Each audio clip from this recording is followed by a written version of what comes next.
Here's a wire made of iron. When you pass a strong electric current through it, the wire quickly heats up due to its resistance, glowing red hot until it eventually snaps and melts. But clever you, inspired by the glowing wire, wondered if a metal with an extremely high melting point could sustain that glow. So, you and your buddies got hold of tungsten, a metal with a melting point over 3000 degrees Celsius. Excitedly, you drew the tungsten into a wire, connected it to a circuit, and sure enough, it emitted a dazzling light. But soon, disaster struck.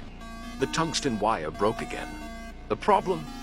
The temperature of the wire, at just over 2000 degrees Celsius, was well below its melting point.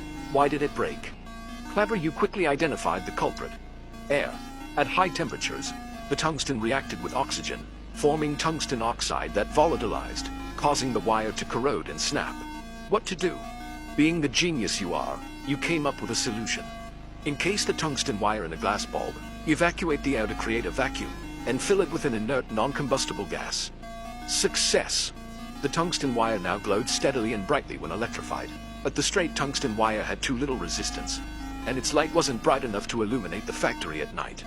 So ingenious you replaced it with a thinner, spiral-shaped tungsten wire. Its higher resistance and longer glowing section produced a brighter light.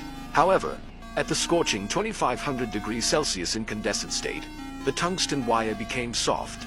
No problem for brilliant you.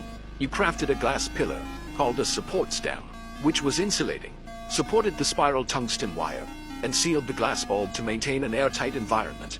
Congratulations, great inventor. You've created the incandescent lamp, allowing humanity to conquer darkness with electricity for the first time.